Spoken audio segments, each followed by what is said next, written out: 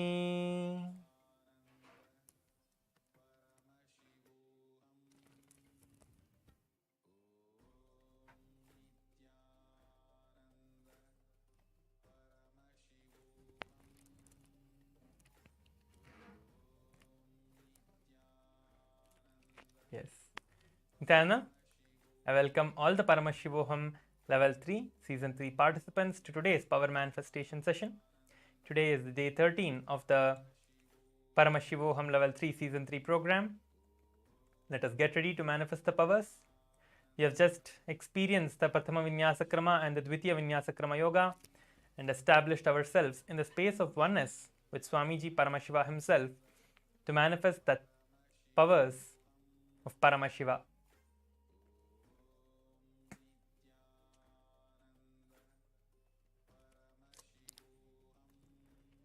Now, get your eye bands and be seated in front of the camera. I see Krishna Swami Muttaya. Ayya, please get your camera. Please get your eye bands and sit in front of the camera. You can all go now and get your eye bands and be ready for the power manifestation. Please make sure to get your eye bands and sit down. Now let us listen to the Shastra Pramana as we are getting ready to manifest the powers. These are the revelations directly by Paramashiva himself in the Vijnana Bhairava Tantra. Let us now listen to the chanting. Kapalantarmano nasya tishtanmilitalochanaha kramena manasodardhyat lakshaye lakshyamuttamam.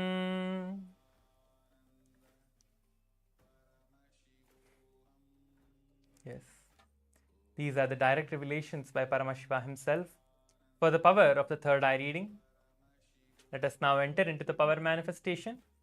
I request all the participants to now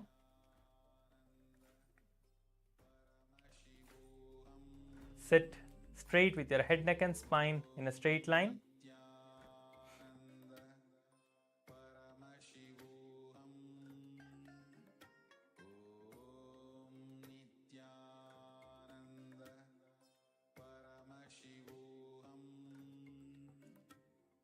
Yes. I see Sri Nitya Krishna Priyan is ready for the power manifestation. Jinjay Wang, please tie your eye bands now. Make sure to close your eyes.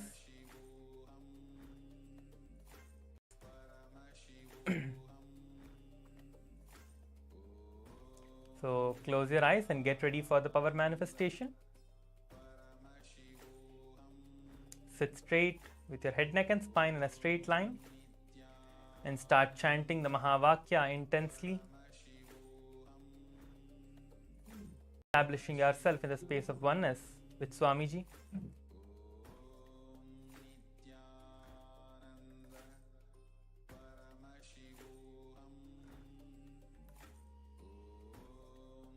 Now, projected, you can all close your eyes and start chanting the Mahavakya and just request Swamiji in your third eye, Swamiji, please show me whatever is being projected, and in that space of oneness, just sit and chant the Mahavakya. You do not have to do anything else, just visualize Swami. Om Nithyananda Paramashivoham. Om Nithyananda Paramashivoham. Om Nithyananda Paramashivoham. Om Nithyananda Paramashivoham.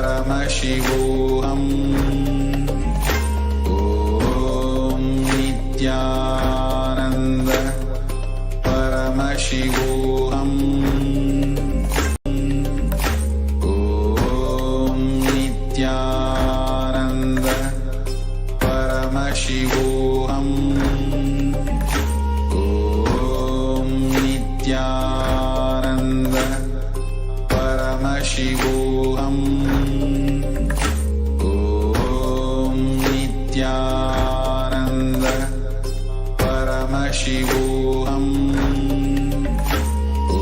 Om Nithyananda. And slowly open your eyes. All of you can relax now and take your eye bands off and open your eyes. You have successfully manifested the first round of the power manifestation. We have now done the first round of the third eye reading. Take your eye bands off and relax. Now, type your answers in the Zoom chat. I request all the participants who are in the Zoom to type your answers in the Zoom chat and post it so that we can see. I'll be reading out your comments. Please post your answers in the Zoom chat. Do not feel that, okay, I might not have seen, I might have seen, whatever thought currents you're having. Drop all of that and just post your answers in the Zoom chat. Do not worry about it. Do not think that, okay, I might, this is the answer, that is the answer. Just share your answer. Okay. Srinitya Krishna Priyan is saying Z. Okay. Junji Wang is saying A or G. Okay. Okay. Yes. Continue. I request all the participants who are doing the power manifestation, please post your answers. I see Krishna Priyan's answer, which is Z, and Junji Wang has posted A and Z. A and G, sorry.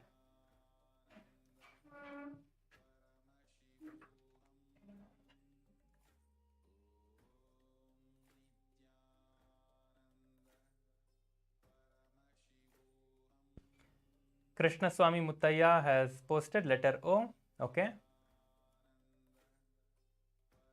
Xiang Feng has posted S and P. Okay. Now I'm going to be projecting in the, yes, now it's projected. It has the letter A. Yes, so Junji Wang, you got it right. Amazing. You're manifesting the power. So it's amazing, Junji Wang, you have manifested the power. Great. So the rest of you who also posted your answers, you are getting it. You are going to be manifesting more and more powers. So continue to manifest the powers. You are doing good. We are going to be manifesting one more round. So whoever has, felt that, okay, I might not have manifested, you have one more chance now. And we are going to be having throughout the day of the program, you are going to be manifesting the powers. So you can continue to, manifest and do the powers. So do not worry about it. So let us enter into the next round. Please close your eyes now again. We are going to be showing different alphabet. We are again going to be seeing another alphabet.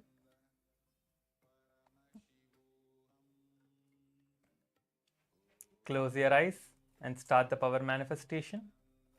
Make sure to use eye bands to close your eyes. I see some of you are not using eye bands, but use eye bands, anything like a cloth, anything to close your eyes with. Use eye bands or a cloth or anything to cover your eyes with, because there should not be any light entering your two eyes when you are manifesting the power of the third eye. So make sure that there is no light entering and your eyes are completely covered.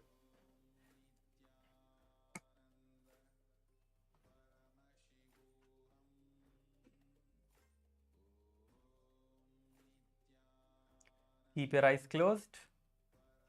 You're going to be projecting the next alphabet now. Intensely chant the Mahavakya in that space of oneness. Chant the Mahavakya and continue to manifest the power. The image is now being projected. Now the image is being projected to all of you. Continue to chant the Mahavakya and start manifesting the power.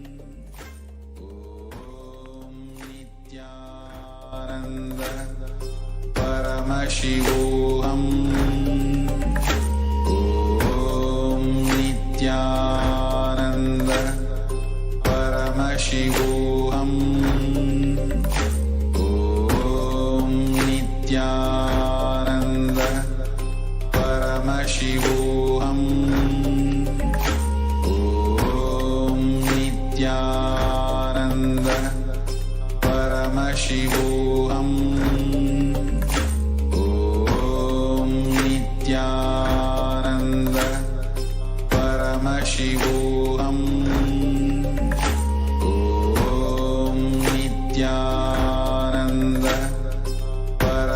Paramashivoham. Om Nithyananda Paramashivoham. Om Nithyananda Paramashivoham. Om Nithyananda Paramashivoham. Om Nithyananda Paramashivoham.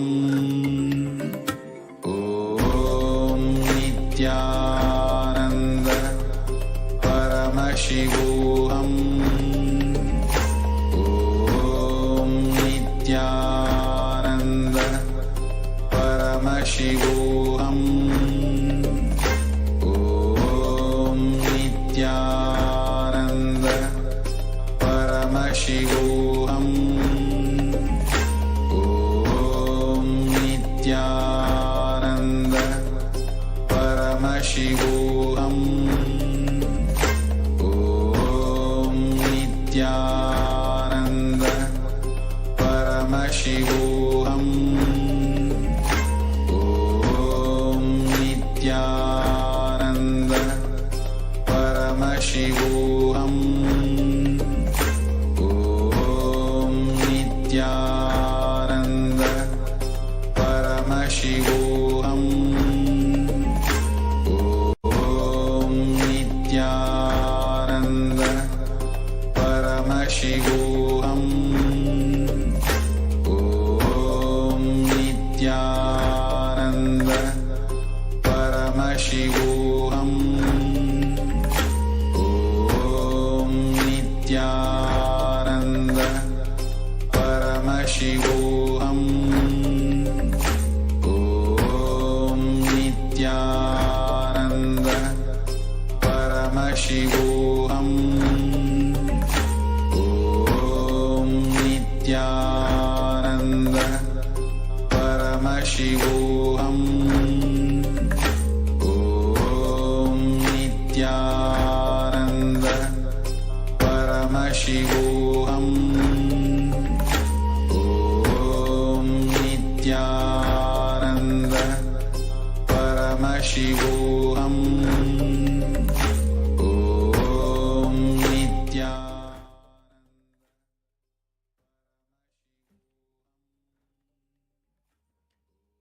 Yes. Now, I request all of you to relax and slowly open your eyes. All the participants can now relax and open your eyes. We have done the second round of the power manifestation successfully. Please go ahead and share your answers in the Zoom chat. Make sure to share all of the answers in the Zoom chat, whatever you saw in your third eye. Share it all in the Zoom chat now. I'll be seeing your answers.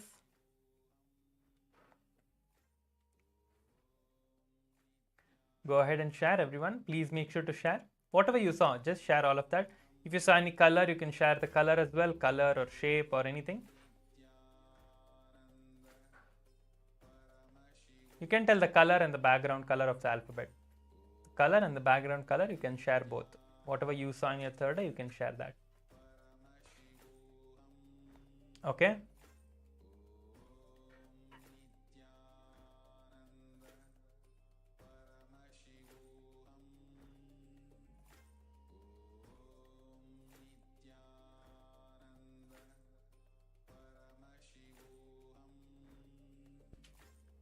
Sunil Yadav is saying C. Penchuan Lin is saying Y. Junji Wang is saying Z. And then Xiang Feng is saying D and P. And then Krishna Priyan is saying J, P and Q. Okay? I request everyone to post your answers. Make sure to post your answers. Krishna Swami Muttaya is saying P. Okay?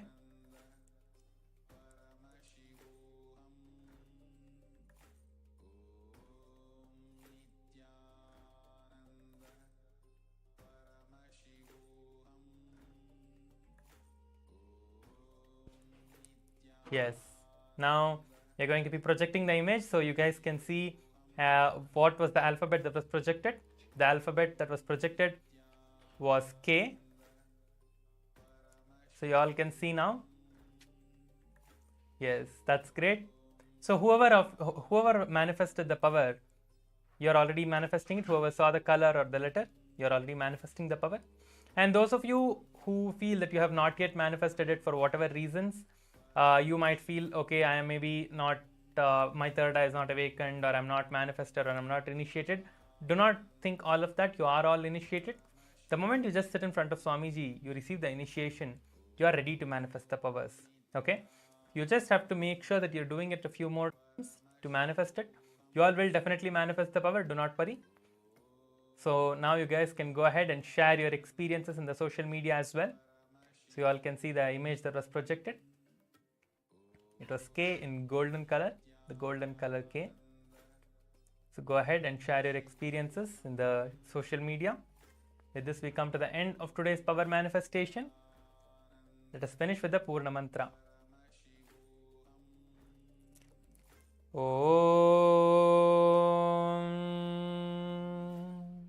Purnamada Purnamidam Purnat Purnamudachyate Purnasya Purnamadhaya Purnameva Vashishyate. Om Shanti Shanti Shanti Hari Om Tat Sat Sarvam Bhagavat Shri Nithyananda Paramashivapadukarpanamastu. Om Nithyanandam. Thank you everyone. Nithyanandam. We're going to be starting the next session shortly. Kindly stay tuned for the next session. Nithyanandam. Om Nithyananda Paramashivoham. Om Nithyananda Paramashivoham. Om Nithyananda Paramashivoham. Om Nithyananda Paramashivoham. Om Nithyananda Paramashivoham. Om Nithyananda Paramashivoham. Om Nithyananda Paramashivoham. Om Nithyananda Paramashivoham. Om Nithyananda Paramashivoham. Om Nithyananda Paramashivoham. Om Nithyananda Paramashivoham. Om Nithyananda Paramashivoham. Om Nithyananda Paramashivoham. Om Nithyananda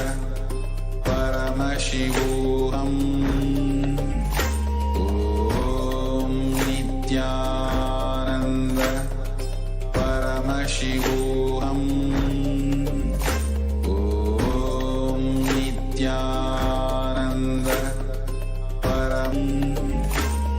Paramashivoham.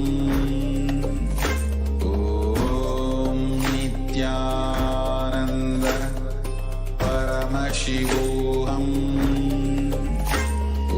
Om Nithyananda Paramashivoham. Om Nithyananda Paramashivoham. Om Nithyananda Paramashivoham. Om Nithyananda Paramashivoham. Om Nithyananda